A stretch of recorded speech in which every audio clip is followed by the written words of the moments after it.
Pois é, depois de um primeiro tempo ok, um segundo tempo muito ruim, a falta de opções no banco de reservas, talvez escolhas erradas de Léo Condé, Ceará sofre a sua primeira derrota no Campeonato Brasileiro. É sobre isso que a gente vai falar no vídeo de agora no canal do Caio Costa. Fica com a gente.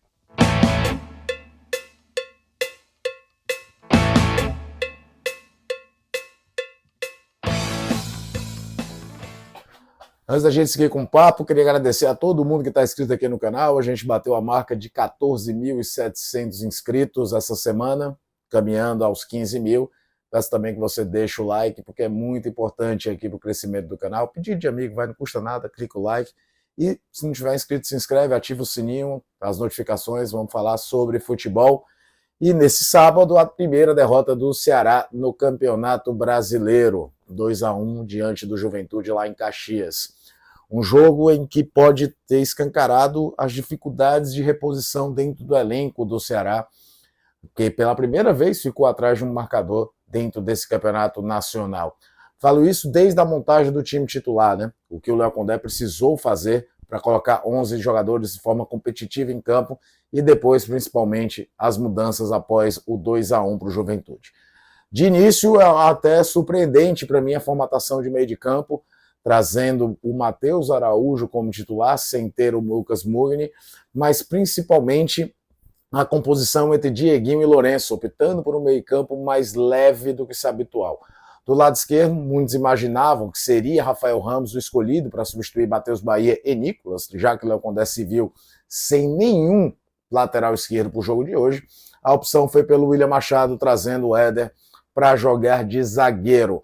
E Ailon, como era de se imaginar, a posição do Fernandinho lesionado. Desde o primeiro minuto, apesar do Ceará ter tido uma chance muito clara com o Galeano aos 3 do primeiro tempo, era muito claro que a tática era tentar neutralizar o Juventude, buscar um jogo de aproximação com o pivô do Pedro Raul e aí buscar uma outra solução ofensiva. Muitas vezes marcando, inclusive, num 4-5-1, com o Matheus Araújo muito mais próximo dessa linha de meio de campo e apenas o Pedro Raul à frente. A primeira parte do plano deu muito certo, o Juventude não conseguia jogar. O Ceará conseguiu neutralizar a equipe de Caxias, que não pisava na área do Ceará, não conseguia abrir espaço, apesar do Giovani, ponta esquerda, começar a dar problemas na vida do Fabiano e do Galeano ali. Aliás, a finalização mais perigosa do Juventude sai de verdade de um cochilo do Galeano, numa bola cortada, ele não estava no posicionamento, e o Filipinho chuta para fora. Mais perigosa até aquele momento, tá? E aí, num lance que procurava essa característica do Pedro Raul do pivô, o Ceará abre o placar aos 40 minutos. Né? O Pedro Raul recebe uma bola de costas, 3 marcadores do Juventude, não rifa, não tenta uma finalização sem sentido, espera ter alguém, consegue descolar o cruzamento que o Matheus Araújo escola para o Ailon. O Ailon faz o gol, que o Ceará abre o placar.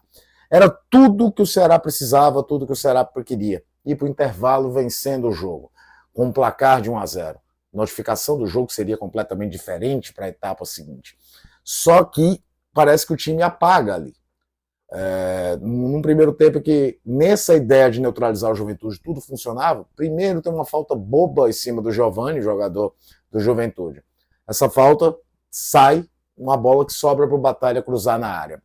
Tem vários defensores do Ceará na área e o Mandaca, o meia de aproximação do Juventude, que é um jogador muito forte, faz o gol de empate aos 46 minutos, dando uma ducha de água fria, num vacilo ali coletivo, mas do Fabiano também. Enfim, o plano que se desenrolava perfeito até os 45, aos 46 vai por água abaixo, o jogo vai para o intervalo em 0-0, em 1-1.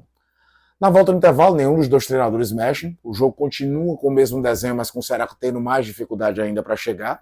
Esse meio de campo mais leve do Ceará não se traduziu num time que trocasse bolas, a ideia ainda era muito em cima de jogar no pivô do Pedro Raul, e sem nenhuma grande chance. O Ceará vem ter uma possibilidade de gol concreta, uma jogada que sai de um pivô do Pedro Raul até um cruzamento que o Fabiano cruza e se corta antes de chegar no Ailon, e tem outra bola que tem um cruzamento atrás do Ailon, o Ailon domina e finaliza para fora. No mais, era um Juventude com mais posse de bola, mas também sem tanta penetração, até vir as substituições. E aí é que vem, além de opções, leitura de jogo. Fábio Matias faz logo as substituições do quê?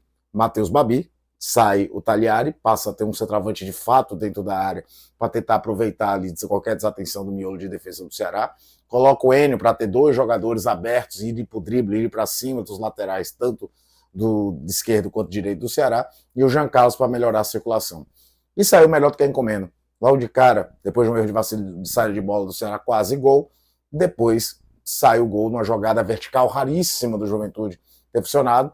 Fabiano, que é um bom jogador, mas hoje fez um mau jogo, erra o bote, chega no Giovani, sai o gol do Matheus Babi. E aí o Léo Condé resolveu mexer. E aí, quando resolveu mexer, tem duas coisas que a gente precisa colocar na balança. Uma, se o que ele pensou certo ou pensou errado. Dois, se as opções que ele tinha no banco eram as melhores possíveis, já que o elenco, já reduzido, encontra-se em dificuldade momentânea de opções. No primeiro momento, as duas primeiras substituições até faziam algum sentido. A entrada do Sobral, a entrada do Martínez. Sai o Iron para tentar ganhar projeção de um lado ali, para ter esse jogador de mais velocidade, tinha um Galeano do outro, mantém-se o Pedro Raul, coloca-se o Sobral no meio, aí entrar, sai o William Machado, que era o zagueiro jogando de lateral, traz o Dieguinho, tenta deixar o time mais técnico, mais vocação ofensiva. Mas não surtiu efeito, o time não conseguiu prender essa bola do meio do campo, que era o grande problema desde o começo do jogo, e aí se opta por mais duas substituições. Aí o que já estava desorganizado ficou mais ainda. Primeiro entra-se o Rômulo para tentar dar uma articulação melhor ali à equipe com aproximação. E isso não funcionou. De novo, o Rômulo entra mal. E olha que o Matheus Araújo não fazia lá um bom jogo.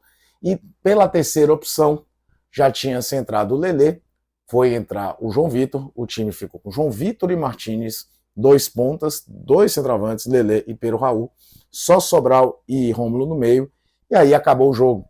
Juventude povoou aquele setor. Juventude, inclusive, teve muito mais próximo de fazer o 3-1 do que o Ceará empatar. Poderia empatar num lance fortuito, como naquele que o Lelê erra o chute após sofrer uma falta essa bizarramente cobrada pelo Fernando Sobral, o que me indaga porque o Rômulo não bateu. Qual é a função do Rômulo hoje? Se numa falta daquela o jogador mais técnico não bate, é porque está sem cartaz dentro do treinador. É claro que não é terra arrasada, seria um campeonato equilibradíssimo, mas esse jogo traz algumas lições. Algumas lições de como, é preciso sempre prestar atenção nas limitações do elenco. Será com 4, 5 peças a menos, fica muito complicado mexer quando o jogo não está no andamento que se imaginava. Segundo, hoje o Léo Condé errou bastante quando tentou de vez ir para essa pressão absurda, sem ter peça para fazer essa bola chegar no meio do campo. Inclusive, na transmissão da rádio eu falava, vai ter dois pontos, vai ter dois centroavantes, vai ter tal chuveirinho, mas para essa bola poder ter chuveirinho, tem que passar do meio do campo. E ela não acontecia. Uma derrota doída, principalmente pela desatenção do primeiro gol. O andamento da partida tinha tudo para ser diferente, caso não tome um gol bobo aos 46 minutos do primeiro tempo. Só que um jogo, é um clichê, é o jogado o tempo todo, não adianta relaxar um pouquinho e tomar um gol.